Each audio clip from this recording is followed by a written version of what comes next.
First up, today's podcast is brought to you by Haurere Energy Solutions. So if you're a part of a marae farm, papakainga, and you're looking to become self-sufficient, utilising natural resources to create power or energy, find out more about Haurere Energy Solutions and what they provide. Just go to www.haurereenergy.co.nz to find out more.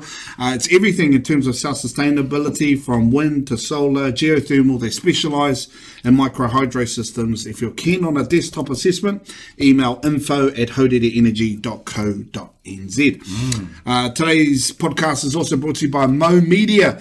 If you're a business that needs someone to create content across multiple social media platforms, or you need assistance in the creation of a business, content, online social media strategy, make sure you visit us here at the studios. It's Mo Media, Shop C, 78 Town Centre in Turangi. Today's podcast is also brought to you by Mo Studio Inc. Shout out to my man, Lance James Ngata, tā moko extraordinaire. This is a shared space here, so I get to catch up with some of his canvassers or customers, and satisfaction without a doubt is through the roof, not only because of his excellent workmanship, but also the environment that he's created. Very very at ease. If you're keen on a booking, email mostudioinc@gmail.com. You can visit the Facebook page, that's at Studio Inc., or you can check him out on Instagram as well, at Lance_Ngata. That's on Instagram, at Lance_Ngata. And finally, today's podcast is brought to you by doTERRA Oils. We're rocking the On Guard today, so you can safeguard your whānau against germs, and also Easy Air to help you breathe easy. For more details, check out the Facebook page, Hauora Essentials Natural Alternatives with Adriana. That Facebook page again, Hauora Essentials Natural Alternatives with Adriana. Bills are paid. Let's go. I get it. Yeah, I get it. Let's go.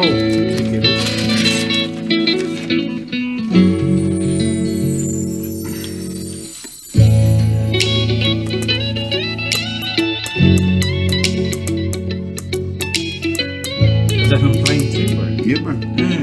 What's up, man?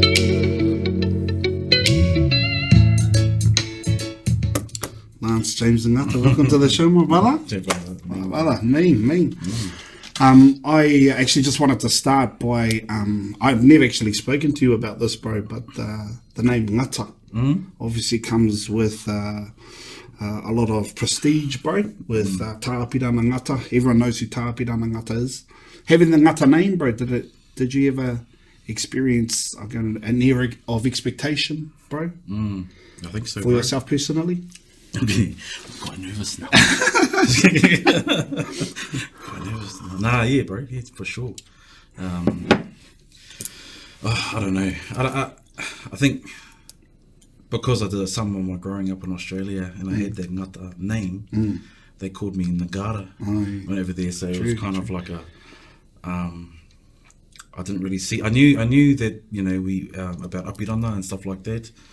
And I knew our whānau were quite a lot with like academics, and so I didn't really feel the pure weight of it until I probably got to Te College, and so that's when I started to feel the weight of the surname, and I think I don't know, bro. I don't know if it kind of like weighs down or anything. It definitely feels like there's a responsibility there with carrying the name. Sometimes you might be moments where you're feeling a bit like you don't deserve to have it, and it also puts other expectations on you in sort of Dal Māori in that space. I don't know. I could be the rebel, bro. How do you feel about the name now? Like, you're 36, bro. You've got 7 tamariki, bro. You're well accomplished in all of the fields that you've decided to venture into, whether it's business strategy, marketing, tamoko, videography, bro. The list goes on and on. How do you feel about it now, bro? Is it... Probably really proud, bro. Yeah, proud to have that name. Very much an honour. And just to be clear, it comes off my mother's line. Those are my mother's people.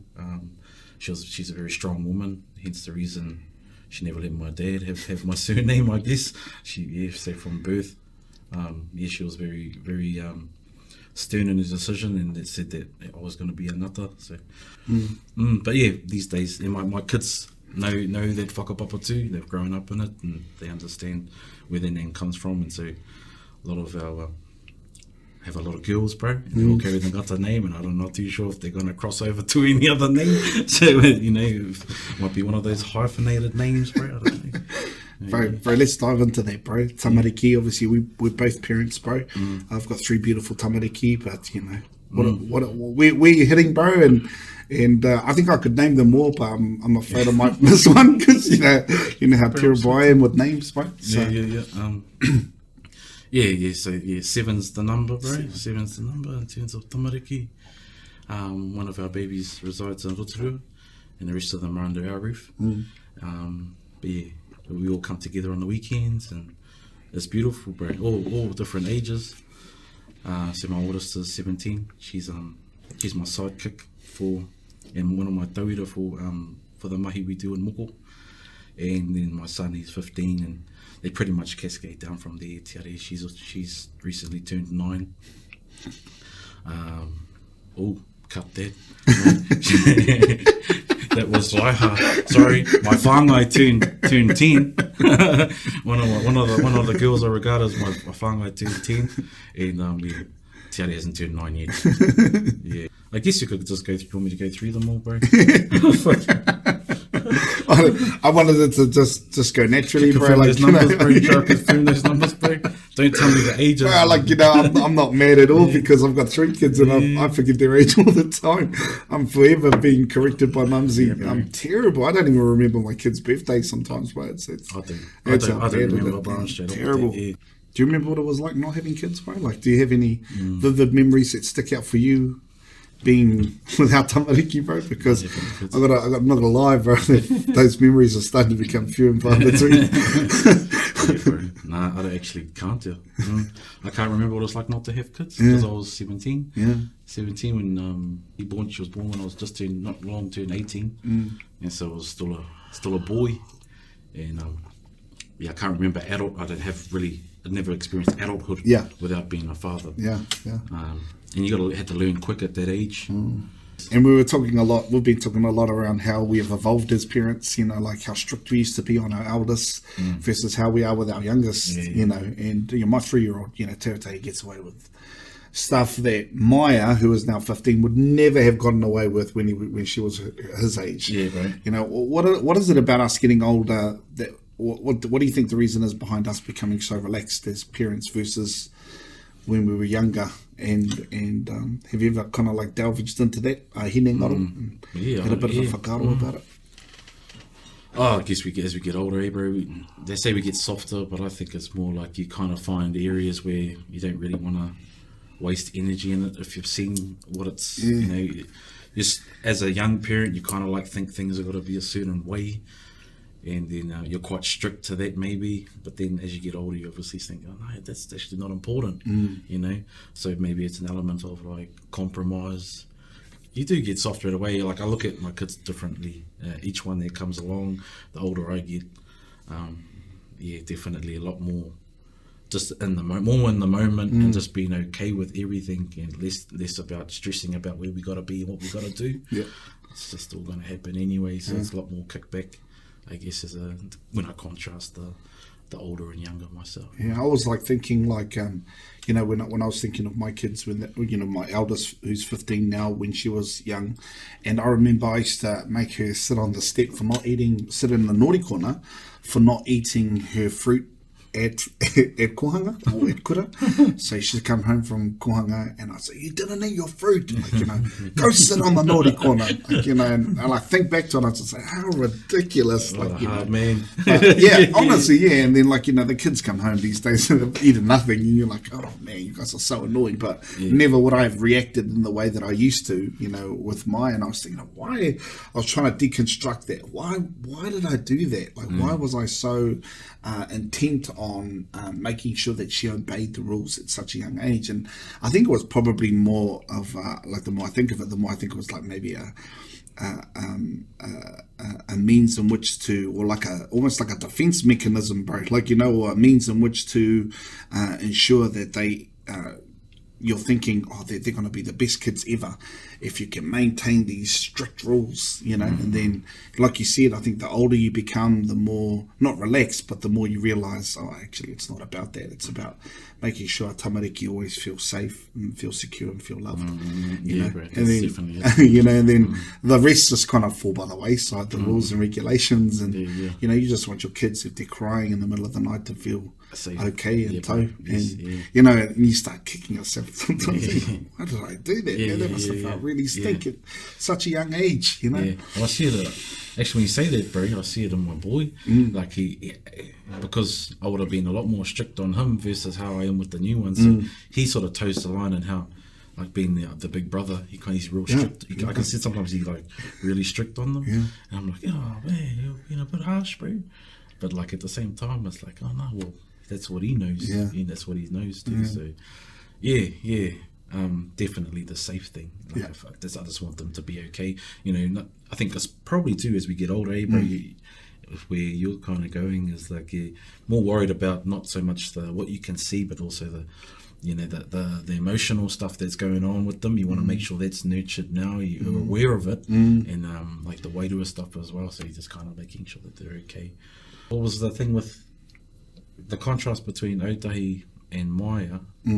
Does she like that, bro? Like how I told you, son is like real strict. Hard. Is she like real strict on him? Hard. Yeah. Like, you know, she tries to like enforce the rules similar to how I would have enforced the rules with her when she was his age. You know what I mean? So, bro, interesting dynamic, eh? And you know, obviously, I don't, you know, obviously, you know, even coming back to not being mature enough in order to see the other elements of what makes a person, you know, feel happy and safe and loved, bro. And like, you know, like you were talking about, it's kind of the unseen stuff, eh? You know, mental anguish, or, you know, you're not even aware of those elements, you know, when you're young, or you're aware of is you listen to what I say and you do what I say when I say it.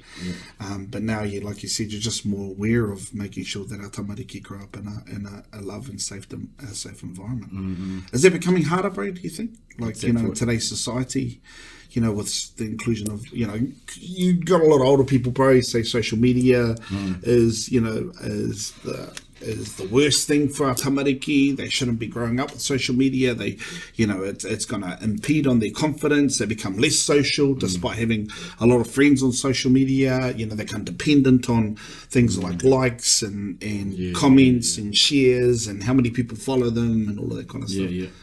Is there an element of fear, considering that actually you're a fella, so am I, as a person that kind of worked within that realm, within the social media realm, and see the marketing aspects of what makes it good, but versus the parenting aspects? And I think in that space I'm pretty strict. I think with what sort of content they are consuming, just because I know the strategies behind the content that does get dropped and all that sort of stuff. So whatever their, you know, behaviors are, and whatever they're sort of like being attracted to in social media, that's what basically they'll see more of if they keep engaging in it. So I'm making sure that whatever they're engaging in is okay, is safe, and all that sort of stuff as well. So that, you know, when it does, that side menu does pop up and they see something in there that they want to watch, it's sort of like it's in line with that, something that's positive. That's when you understand like algorithms and things like that. Got you, bro. But with the kids, I think it's really making them aware that it's a tool. Like Mede's started one up, but it's really as a professional outlet for her to share her mahi. So she's seeing it as a tool and using it as something that's going to benefit her. My son, when he first got introduced to social media, he was sort of like alluding to different things and just like a, you know, like a magpie, bro, just sort of like seeing a bunch of different things. Oh, that's cool. Oh, that's cool. But yeah, we're trying to reel that back. So it's just being aware of that sort of stuff, and having controls around it. As a parent, anyway. We're quite lucky that we were brought up in the technological age, though. You know, we're a part of that generation that we had the internet when we were teenagers. You know, we would have been actually about Mede or Lance's age when we first got access to the internet and first got access to things like MSN Messenger and, you know, how cool it was to message, you know, someone from out of town that you didn't really know, and, you know, like, chats. Chats and chat rooms. And totally. And then find different chat rooms with different people. And, you know, and that blew up real quick too. The technology was so new and, you know, so exciting, bro. And, You know, I remember we used to download songs. Like, it was ridiculous. We used to download songs. It would take like 25 to 30 minutes to download a 3-minute song. And, you know, it's all good. Yeah. You know, Napster, and you'd have like thousands of songs that you'd download. And I think we're quite lucky as parents that we came from that generation. So, you know, in terms of the new technology that comes up, we're more of the whakaaro of like, let's embrace this technology. Let's see how we can best make it work for us. Versus it's all bad, it's all kino. You know, we need to steer clear of it. Just don't touch it. You know, because what bothers me a lot is like people who want to install things like Wi-Fi at marae or something like that. You know, it's a way in which the government can follow what you do and spy on you. And this technology is going to be around forever, ever now. Because, you know, it's not going anywhere. You've got to embrace it. You've got to teach the tools that's required. And what I've always been proud of in terms of us as Māori people was our ability to evolve and adapt. You know what I mean? We came from the tropical islands of Rangiatea. You know, you can imagine them pulling up in the South Island going, what? You know, hitting temperatures of -7 degrees. But, you know, again, adapt, evolve, you know, become one with their environment and then thrive. And then, you know, get to the point where they're thriving. Becoming we're into innovation, you know, we're into like grabbing something that's used for that purpose and it's giving it another purpose. Or, you know, we know how koro uses one tool for multiple different things. It's just like these days when we sort of like we're introduced to this technology. The guys that created Facebook, for instance, like we were kind of like on the tail end of that, and all that sort of stuff. There was Bebo and all those other ones, bro. Like, but I just think that we innovate on top of things. Like, we're just good like that. It's no different to the mahi that we do, even in moko. You know, we're just the machine versus the hand tap. Innovation, bro. I love it. I love innovation, big time. Great segue, bro. Tā moko. Obviously a tā moko practitioner yourself. But this is coming off living in Australia. What were you doing in Australia? It was like marketing. Marketing, is that right? Yeah. Like the marketing and advertising agency. I was there. But I was a designer within the agency. And then moved back to Aotearoa. You were originally supposed to move back here to Turangi, bro? Yeah, bro. And I was super excited about that. Like, honestly, I was like, I can't wait. And we were drinking beers out on the deck. Yeah, bro. You know, I was living at the old house, and you were like, this is going to be us. Like, you know, the weekend. You sold me.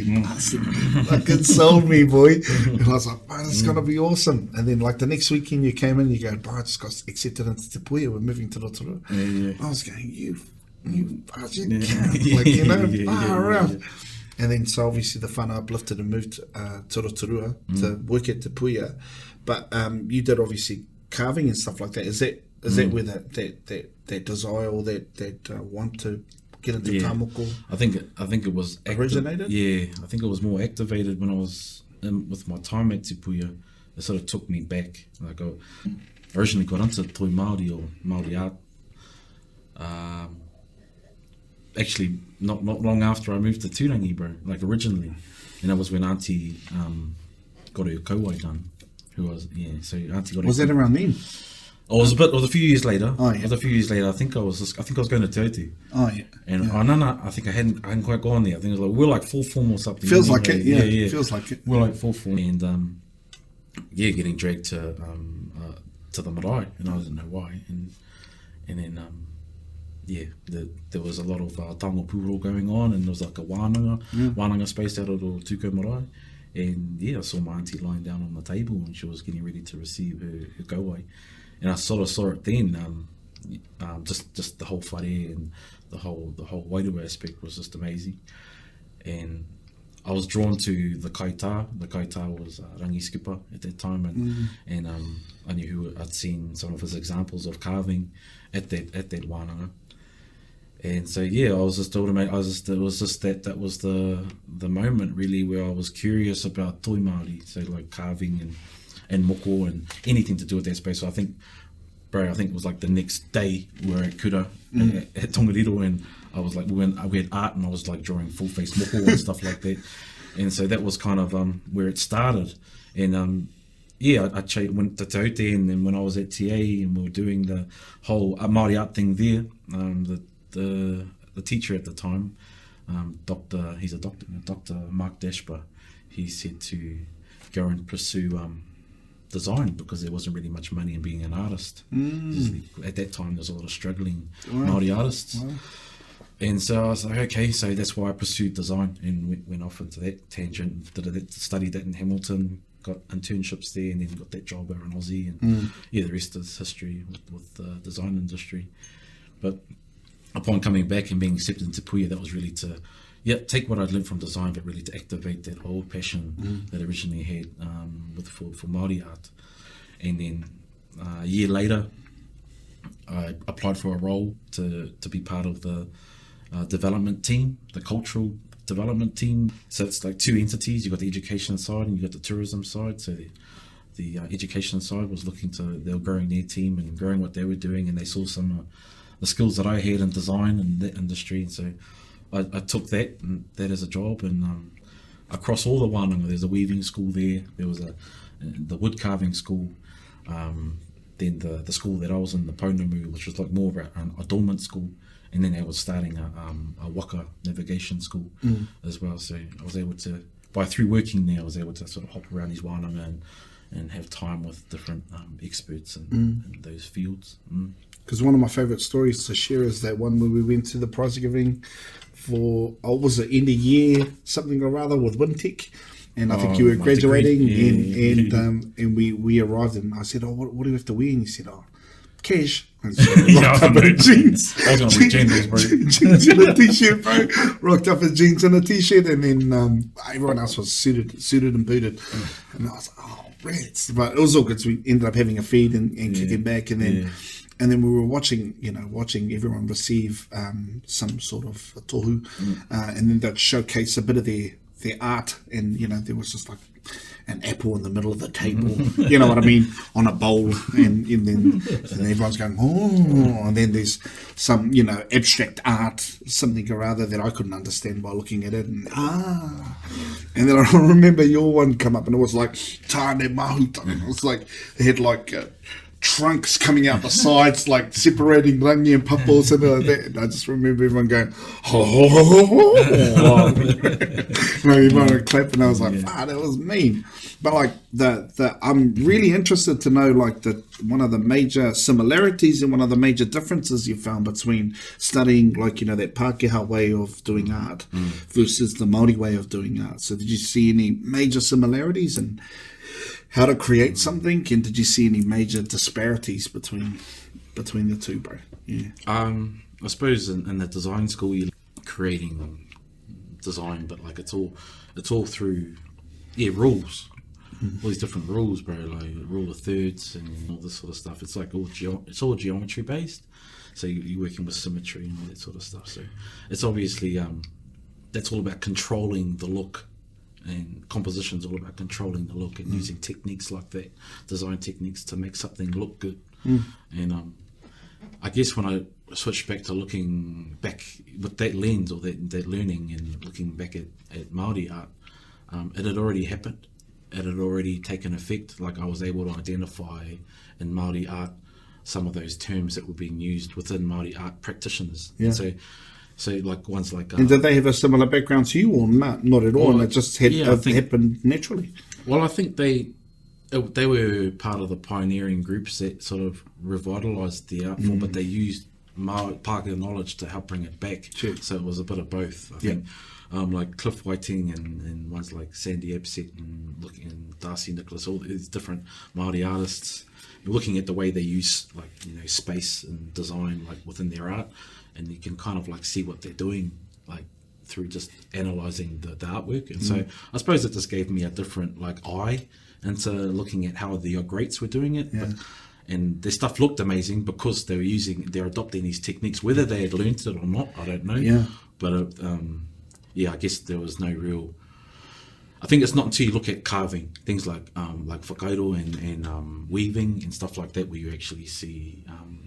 pattern work, and pattern work is where it kind of changes a little bit with design, and you sort of see the beauty and repetition and all that sort of stuff. Forgive my ignorance, but like in terms of carving, that whole 3D look as well, is that it's kind of almost popping out at you. Was that always the thing pre-Western influence, or was that something that had kind of been influenced over time? So, like I think it came down to the resource, bro. Like depending on what the resource was. So like my understanding is that people wouldn't like waste anything. So if the log came out like that shape, we would work with that and would only make the necessary cuts. It's like we don't want to be any like no momo stuff, you know.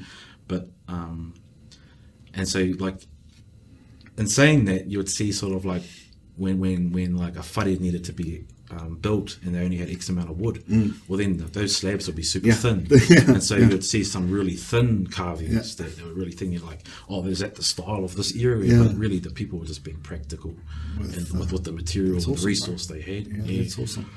Yeah, I think, well, like, I don't know about you, bro, but I get a real kick around, you know, pre-Western influenced, like, you know, whether it's art or science or, you know, if I know that we were doing it long before Western influence, I really get a kick out of it, bro. Like, yes, I knew we were onto it. Like validation. We were on, I'm telling you. Especially with all the shows out now, like, you know, with the voyaging and stuff like that that's going on. Bro. It's just like, we were on. Oh, we were on, bro. Scotty Morrison, we were on. Yeah, bro. I love that series, bro. Like, you know, and I loved that. You know, he went to Tapu Tapu Ate Marae, and a place that I've been in Raiate. Have you been there, bro? Nah, I've been there, bro. Yeah. You know, you fellas went, remember? And I wasn't. Yeah. I think I got to go somewhere. I don't know, but I helped you fundraise to get there. Yeah, bro. I mean, you know, and even that, I was probably my age, you know, 15, 14. It's still vivid in my mind. You know, I was going on to Tapu Tapu Ate. Myself, the bro Tau, Nathaniel, and Uncle Kawa, Pitiroi, we all went up Tongariro, and Uncle took us off the beaten track. Johnny Wall too, eh? Johnny? Maybe, I think Johnny, maybe, because we all had to have turns in carrying this kohatu, because we had to find a kohatu to take with us to Tapu Tapu Ate. And it was pretty cool, bro, like on the documentary that Scotty Morrison talked of, they talked about it, and like, you know, one of the fellas said that was a part of our tradition, would take a rock from the place that we were living and would take it and would put it in a place where we had discovered. And then Scotty asked the question, is that like, you know, the Pākehā stabbing their flag in the ground? And the fella's explanation was beautiful. He said something along the lines of, no, it wasn't a case of we have arrived, it was a case of we're bringing all of our ancestors with us, you know, through the kohatu. I was like, yo, that's dope, man. What a dope response. And so, you know, that again just made me even feel more awesome that we took a kohatu from Tongariro and took it over to Tapu Tapu Ate Marae, and, you know, and Auntie Dot was there, obviously, your mother-in-law, and then all of the karanga as we were walking on to Tapu Tapu Ate. And I've heard stories, because I've never been, but I've heard stories of people who go to, like, you know, concentration camps or the Colosseum, and then there's this taumaha almost that sits on you from the moment you arrive, you know what I mean? And it was like that, but it wasn't it didn't come from a place of you know, I wasn't scared, you know what I mean? It came from a place of like, oh man, this feels wicked, like, you know, it feels wicked, And so and as far as I'm aware, the kohatu is still there today. And so how does that work, bro? With the kohatu, like, explain that process. You took it up. Yeah, I took it up, and then they had already pre-selected a place it was going to go. And so Uncle Kawa, and that's Te Kanawa Pitiroi, who was obviously our teacher at Tongariro High School, but a revered kaumātua within Ngata Wharetoa. He had a really good relationship with, I think he was the deputy mayor of Tahiti. I'll probably be corrected by that, but his name was Pierre, and he was fluent in Te Reo Māori, Tahitian, English, and French. And so, you know, he would conversate with matua, sometimes in his Tahitian language, because matua could understand it, but other times it transitioned to Te Reo Māori. And he had, you know, as far as I can remember, I think that it was already pre-selected where we were going to take it. And then once the karanga, is like a tradition, as we would going on to a marae, we would go on to there, we placed the kohatu, and then Uncle Kawa did a bit of a, you know, a kōrero karakia, and it was beautiful, bro. And then we sat with Pierre, and he just told us stories about Tapu Tapu Ate and Ngā Toroirangi, you know, it was just, it was amazing. But I'm going for a revisit, bro. Like, you know, I need to absorb that as an adult, bro, and you know, I really need to, and I'd love to take my tamariki with me if I can. And, bro, let's ask guys, like, you know. It's us, bro. You know, it's a beautiful place, bro. Absolutely beautiful, bro. But and those traditional aspects, bro. And did you find, with tamoko, for example, like pre-Western influences versus what we're doing currently? You ever talk about down to the tools that we're utilizing currently? How did that all evolve over the years? I know I had a really interesting debate with one of my bros who he talked about like the revitalization of moko and how important it was, and how it had fallen into gang culture and had negative connotations attached to it, and I didn't even know all of that stuff, bro. And I felt like a real dummy, but learning about that a bit better, and understanding its revitalization and those who were instrumental in its revitalization has been quite the journey, just hanging out with you and having quarterballs with you in that space. Yeah, but what were some of the the traditional aspects and some of the aspects that you're using now with regards to tamoko? I don't know, bro. Like I've come in very late, like in the tool game. Like I would love to have learned our traditional tools first, and then go through like learning the different versions of that through the islands. Some fellas have had really awesome journeys where they've sort of started that way and have come through, and then eventually ended up on the coil machine and then onto the rotary or the modern machine. So I'm very modern, bro. I started on a coil. I didn't swing on that for very long, and then I went to the coil machine. By the way, is just like done with magnets. It's like a magnet powered machine that sort of drives an armature bar, and you just fit it with a needle that just goes up and down, and that's the traditional sort of mainstream tattooing machine across the world. Most tattoo studios are using coil machines, and then the new school stuff is the rotaries, which is kind of like it's just a different mechanism or different motor that runs in it, but they work slightly different. But now those rotaries have transferred into pen style machines. So it's almost like I've gone straight from like design tools and using pens straight to using a pen in the skin. Yeah, wow. And so I've just transferred. In a way, I feel like I've cheated skin, whereas nowadays I feel like it's super easy just to pull a line and push a line. It's after you've done a few, you can kind of understand the techniques involved with the technical stuff. So when I sort of talk about contrasting technical versus design, I kind of look when we talk about the differences in how design has evolved. So like that's what I kind of really get into. If you look at the design of Japanese tattoos and stuff like that, it's basically how the flow of our moko sleeves that we do, the contemporary ones. They flow in a similar way. But we've adopted the patterns within those have been adopted from our traditional placements, like puhoro. I get into that sort of aspect, how things have been transferred from one place, like they were traditional placement versus contemporary placement, but we're still calling it moko. How much of like is it influenced by other cultures, like the way in which is it just the placement that's been influenced by other cultures, rather than the design itself has remained relatively traditional? I mean, like we had moko like on the arms and stuff like that. We actually, and those actually come through. The proof of that actually come through in a lot of our old stories, our purako, and I'm sort of more talking about the composition of the design and the way it flows to make it look more aesthetically beautiful or pleasing. Got you. I think we've borrowed stuff from other indigenous cultures to make that happen. The pioneering artists who helped bring it back in the 70s and 80s, primarily those six, Hemi Te Peti, Mark Kopua, Derek Lardeli, Ricky Manuel, Gordon Hatfield, and one more, Rangi Skipper, the one who I said, Māti. So those six plus that circle, those are the sort of like the ones that I know from memory, that early cohort that sort of started that. They collectively come together and they used each other to help build what we have today, basically. Bro. It's an amazing. It's not even that long ago, the 70s and 80s sort of thing.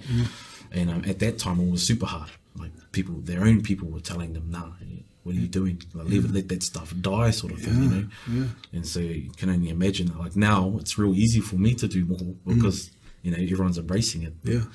But back then, it would have been they were doing it, they're practicing it in secret. it's a weird, you know, it's a weird thing for me to comprehend sometimes, because I was actually used to seeing moko kaua, you know, with your Auntie Henry and your mum-in-law, Auntie Dot, and you know, so it was still quite visible. But yeah, I guess that's probably where my ignorance had come from, in terms of not knowing that it was actually something that wasn't, you know, it wasn't common, like, you know, very not common at all. But in a way that's cool too, eh? Yeah. Like, that you didn't feel like, oh, that's Yeah, weird. It was normalised for you. So absolutely. that's what I like about it too. Yeah. Is like if It's not a big deal, like, you know, like, and I like, you know, even when I see good friends of mine now who have had their, you know, moko kauai done, or their mataora, it's just like, yeah, bro, like, you know, like, you know, I don't even, I don't know if it's rude not to acknowledge it. I don't know if it's rude not to acknowledge it, but I just, you just look as beautiful as you did the day I met you, my bro. I'll definitely attribute that to, you know, the aunties and being able to see them visibly wear it for such a long period of time, and it would have been really interesting. You know, we'll probably have a podcast with both aunties, maybe, bro, and talk to them about what it was like, you know, in the early 1990s and late 1990s to adorn, or early 2000s to adorn it. Just thinking about it. To adorn it. Even talking to them about how was it a moko papa wānanga, or? It was a moko papa, yes. There was multiple wahine being done, so it was done. Yeah, it was done collectively, but Auntie Dot and Auntie Henry got it at the same time. Nah. So Mum's one, her one was done by Moko, a lady by the name of Moko. I can't remember her surname, but yeah, she's a renowned moko artist in Taroa. And so that's where Mama Dot's from. Yeah. But yeah, there's a big age gap too between those two. It was buzzy actually when Auntie Henry got hers done. I remember people ringing her up to convince her or to ask her why. Yeah. And I could, you know, I don't know if you remember our whare in Tokau. Yeah, of course. You could hear the conversations up up top, and so you could hear her, like, you know, she was sticking to her guns and stuff like that. But I always remember her saying, why? It's because it's gonna die. And I just remember her saying that, and I was like, what's gonna die? And then it all sort of like come to fruition after seeing it on her chin. But she started it for our whānau again, because even my own whānau, you know, at that, around sort of like, I remember being 10, around that age, or 10 or 11, when I asked one of our whānau members on the coast around moko, and they were kind of not against it, but they weren't for it either. It was still very much in their on the fence. Hard out. So it's just been really cool. It's just been really cool seeing it happen over the generation, over the been 20 years. Yeah, bro. Yeah. My first, I think it is. Yeah, I think it was my first moko papa wānanga was in Waikato, bro. And it was after the passing of Te Arekinui, Te Atairangi Kahu. Oh, that would have been a big one. It was massive, bro. It was massive, because she didn't adorn moko kauai, a lot of the ruruhi from Waikato decided against getting it for themselves. It wasn't until her passing that they made the decision, that we're going to be adorning ourselves with our moko kauai. And yeah, bro, it was, you know, so many people, bro. It was crazy. And that was when I met your Uncle Mark for the first time. Uncle Mark Kupu. Yeah. I had to interview him because, you know, as a part, while I was doing work at Radio Tainui, I had to interview all of the tā moko artists, and I don't know if I should say the story, but I will anyway. Say it. So, like, you know, I got to catch up with the bro Haki Williams, you know, Noko Nei, so he was like my favourite interview to do, ngā what he is. And then Uncle Mark Kopu, I knew of Uncle Mark, but I'd never met him, and so I was a bit reluctant. But then once I started having conversations with what he is, then I had to go have an interview with Derek Ladelli, and I was so nervous, bro. and I said, I don't even really know what to ask him to Māori. And so I'd actually, I don't know if it was myself or my boss, had hit up one of our tuakana, and she had sent through a whole bunch of questions that I could ask. And I remember looking at the questions and not really knowing what I was asking. And I was just sit with Derek, and then I just go, answer the question, and then you just go off and answer, and then I looked down at my next question. I was like, oh, terrible, man. But again, it was just learning, in terms of my grasp of the Māori language, and to have to talk to someone like Derek who, can go to the top very quickly. Bro. Yeah, it was an experience, bro, and I promised myself I'd never put myself into that position again. I don't know if he knew, like, this fella, like, does he even know what he's on about?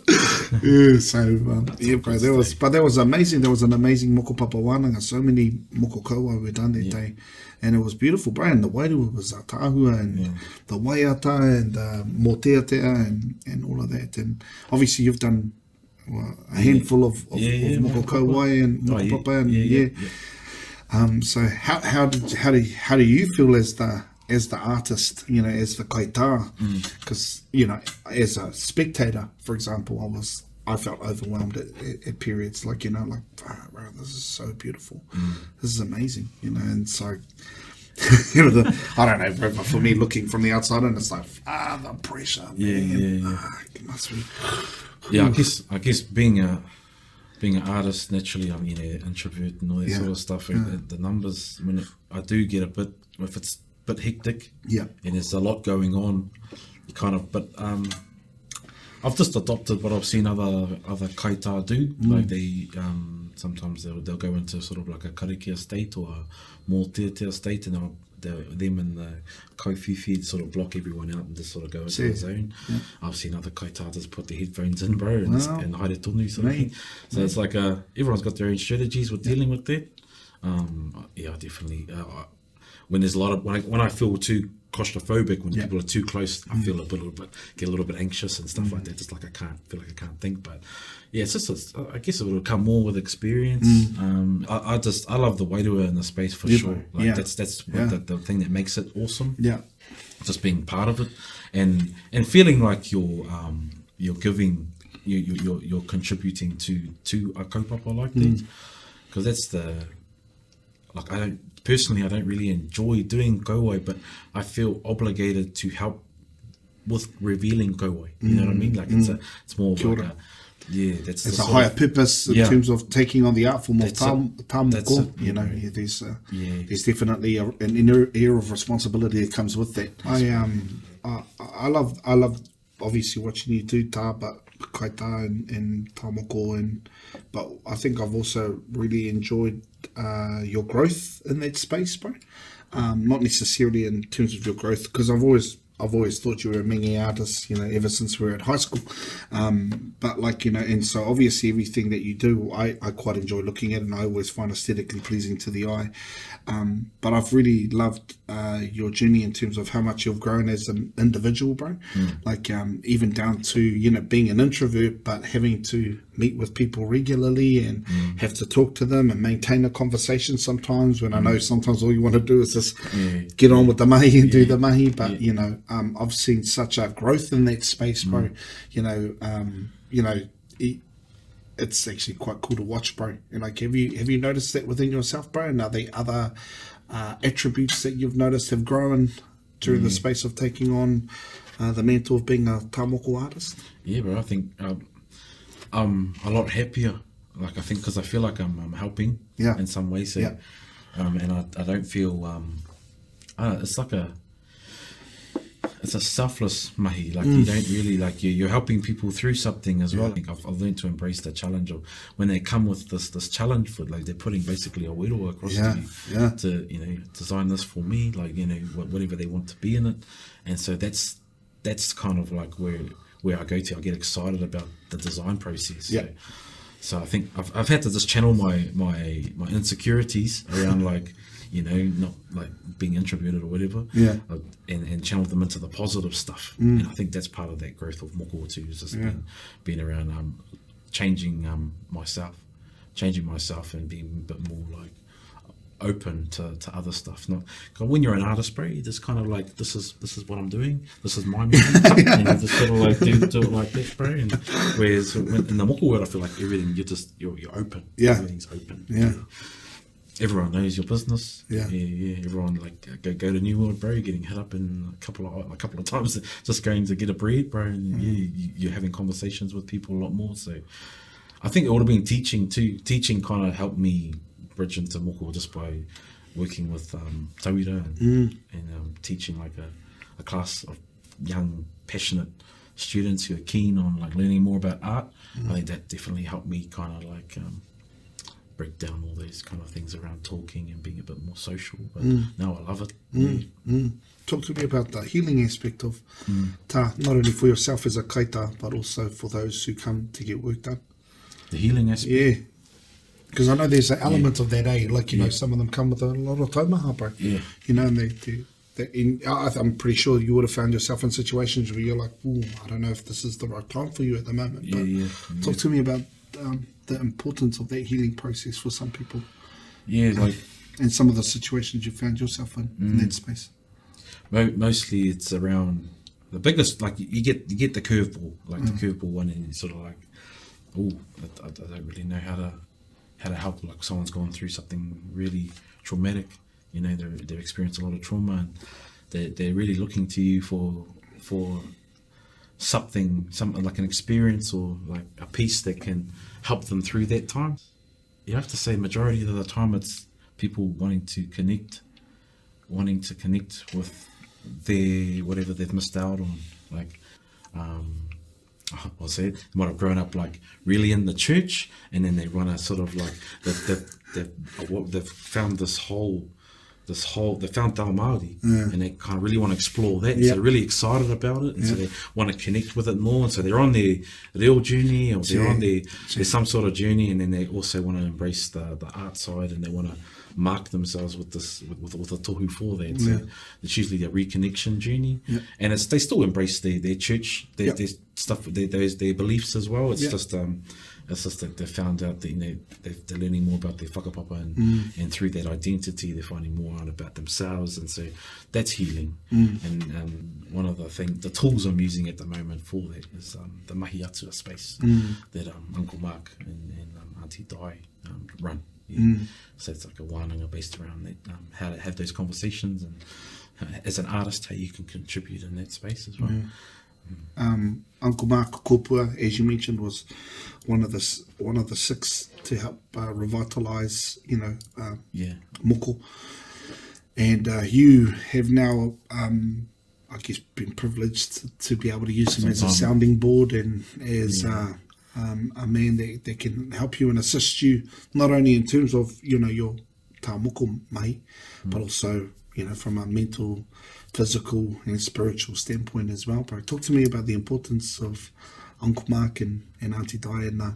Yeah, I think perspective, like they have this perspective on things that I might have been thinking about for ages, and sort of like maybe just hit the wall with, like, in terms of what way I was thinking, or concepts and stuff like that. But through being in their wānanga and various different times, the penny just drops, bro, and you just sort of like go far out. Okay, that's where I was at. And so I've learned a lot more about myself by just hearing them do their mahi. And then when I do get the odd chance to sort of like have time with them, there'll be a pressing question that I might have, and whether it's related to moko or not. Then I'm taking also involved my baby Miri in that mahi as well. So she's a fly on the wall as well, and so it's just, that's another part of it, is around that sort of you know, succession planning for your own tamariki legacy and all that sort of stuff.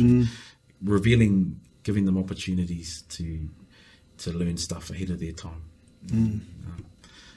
But that's what I feel like I get the most from Uncle Mark, is that he's been there, done that, and he's in another then he's gone, you know, helped revitalise an art form, and then he's you know, been successful as a moko artist, and he taps out of that and goes and does mental health, and you know, and then they're coming, and then him and Auntie Dai together have created this other wānanga, different way of approaching, you know, institutional racism and all that sort of stuff. And so it's just like, wow, from a moko artist to like all this, like so he's scaffolding that tautama, bros, that I can go, oh yeah, maybe mental health is the next cornerstone for me. So yeah, that's that mahi too, bro. He's definitely not just a pioneer in moko, just pioneering, you know, it seems to be really organic, and Uncle Mark's really know what he does, and he's easy to talk to, and Yeah.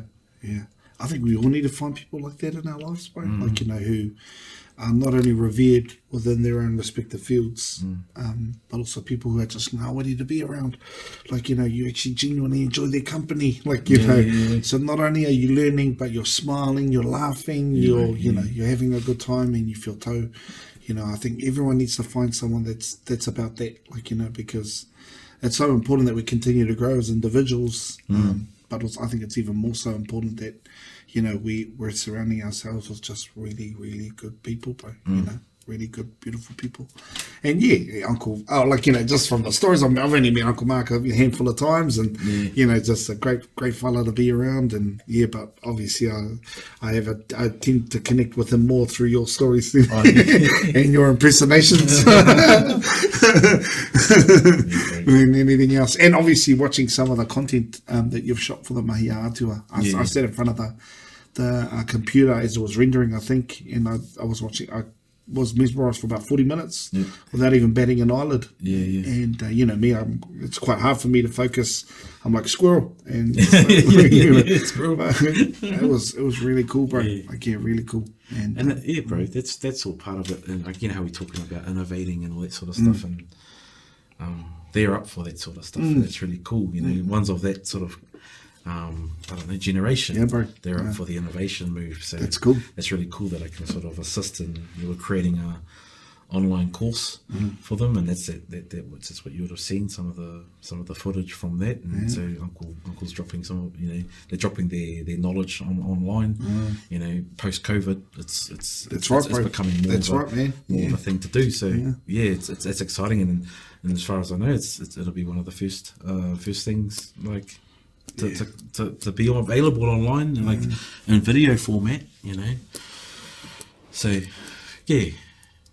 bro, definitely. It's cool that you've seen that. Yeah, bro. Yeah, definitely. Yeah, definitely. Yeah. I think it sort of opens up, asks other questions who else can we help in that online? If Uncle Mark's doing an online course, yeah, bro. Tohunga's doing online course. Exactly. What other Tohunga are keen to do an online to teach their mahi online? Yeah. Subscription based and all that. That's right, bro. So that they're still getting puta, but at the same time they're able to share their knowledge. And again, a COVID environment. I mean, this pandemic is crazy, brother. It's crazy. It was really interesting to see how much traveling internationally some of the bros were doing pre-COVID to now nothing. Since March. These are guys that travel consistently. I remember yourself. You had moko booked in Perth, Melbourne, and Sydney, Adelaide, and they all had to be axed due to the whole COVID-19. Where do you sit on that, bro? You're part of the Are you part of the pandemic or or do you see it as a legitimate kind of threat to society? And I definitely, I was definitely worried for our old people. We talk about different things in our history that took away our knowledge base. The Talking About Suppression Act and things like that, but that took away our knowledge base. So I was very scared that we would, due to this taniwha COVID, that it would start taking away our experts, and so that's really. I think that was what I was really fearful of. The other one was the other end was our younger ones, but apparently it's not as bad for younger ones. It's really the older ones. So I just wanted to wrap them in safety blankets. That's right, bro. Yeah. I don't buy into any of the conspiracy theories and stuff like that. I'm not one for gossip and stuff like that. So what about yourself? I hadn't it doesn't become something you acknowledge until it's affected someone you know. Does that make sense? And so when I actually got to talk to someone who had been infected by COVID-19, that's when it really hit home for me. I was just like, this is serious. If that was to hit my parents, for example, that would have a devastating effect on their health. And even down to those who have to rely on respiratory machines to help them breathe, it has a long-lasting effect on them long after they've been cured of COVID. So, just little things like that, bro, that that come to realise, and then you look at the comparisons between how New Zealand dealt with COVID-19 versus what's going on in Melbourne. And I followed the state of Victoria for close to 4 months when they had that re-emergence within the community, and they were quick enough to close it down, and then they were reporting cases of up to 700 odd people who were infected on a daily basis, and it was crazy. It got to a really crazy point. And the state of Victoria, more specifically Melbourne, has a similar population base to New Zealand, albeit it's more enclosed because it's over a smaller surface area. But it gave me a good insight into what's going on. And from that moment on, and the amount of kaumātua that were passing away, they already had other ailments, but still, it still had a major impact on their passing. And they are the knowledge base. They are the ones that we need to try and learn from as much as possible, because we'll probably find ourselves in situations where their knowledge helps us to persevere through problems we may face in the future. So, that's why. And we understand that, bro. You know what I mean? Having kaumātua, and we understand that as a part of our culture of being Māori, because we always talk about the importance of our kaumātua and the knowledge base that they hold, and how important it is that information is disseminated to not only us but our tamariki as well, bro. So,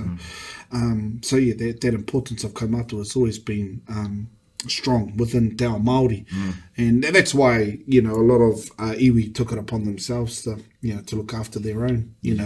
Shout out to Rauri Waititi, the new Waiariki MP, bro, for and the whānau out at Te Whānau Apanui. They just did what was best for their whānau. They closed the roads down. No tourists, no shipping coming, no mucking around. No, we're keeping our kaumātua. They shut down the coast. Yeah, bro. Awesome. Not going to muck around.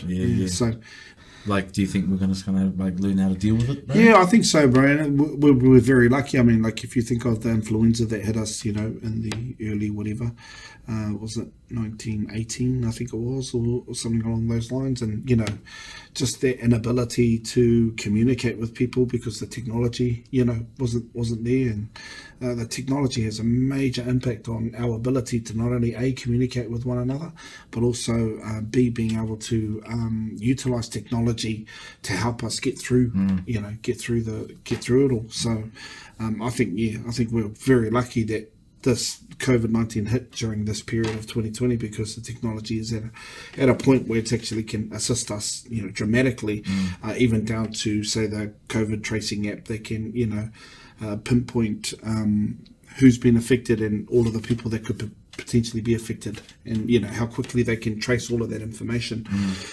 Solely because of the technology, being able to go into alert level 4 lockdown. We wouldn't have been able to pull that off back in the back when we were at high school, for example, because not everyone watched TV, and that meant that would have been the only way in which we could have communicated with one another, because there were no cell phones, there was no internet, there was no social media, so it was, we're very lucky that it's in this time, in this era, because we have the technology to be able to deal with it, even to be able to deal with things like social anxiety, or not being able to visit and meet up with people and talk with people during lockdown periods. In terms of what the future looks like, I think, like you said, I think we just need to, again, further utilise the technology to be able to persevere, make sure that we keep ourselves safe, whether it's keeping ourselves safe financially, or keeping ourselves safe in terms of, being able to disseminate knowledge bases to our tamariki mokopuna. Then I think now's the time we really need to take that stuff, seriously. Yeah, for sure. Yeah, take it seriously. We'll take it to the next level anyway. Anyway, my brother, I think we're gonna call it a night, bro. Are we? Yeah, bro.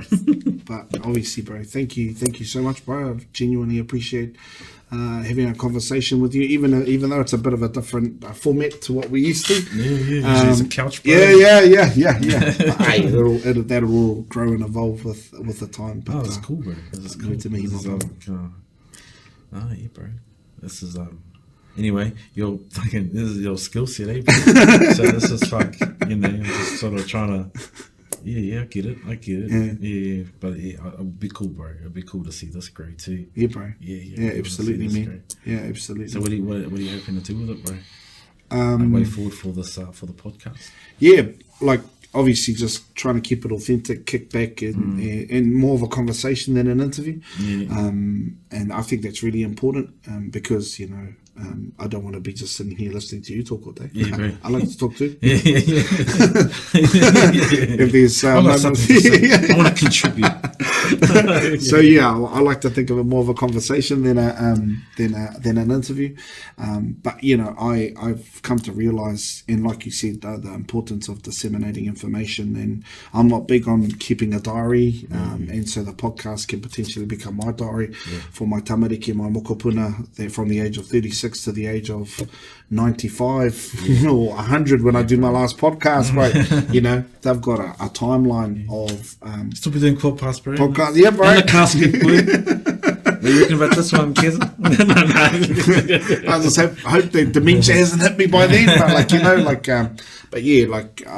think that would be amazing. Yeah, an amazing resource. Probably not so much for my tamariki because, they're your tamariki. They're overused, but yeah, definitely mokopuna, uri whakatipu, bro. And even being able to go.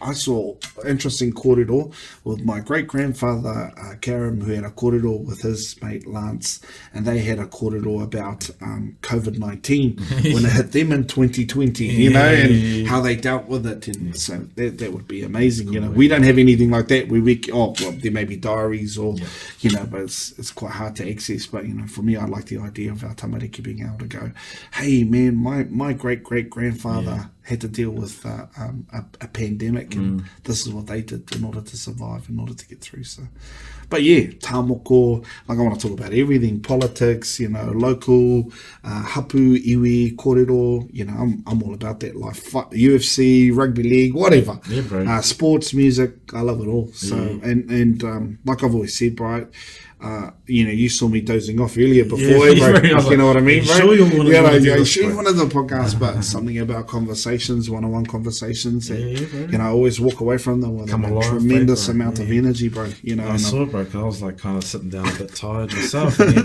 boom, bro, it's got like a format. I was got to pay the bills, bro. Got to pay the bills first. Always pay the bills. Bro. But that's kind of my whakaaro around the podcast. Really looking forward to seeing it evolve. But, bro, please and thank you for being the first, brother. Honour being the first, my bro. Me, my bro.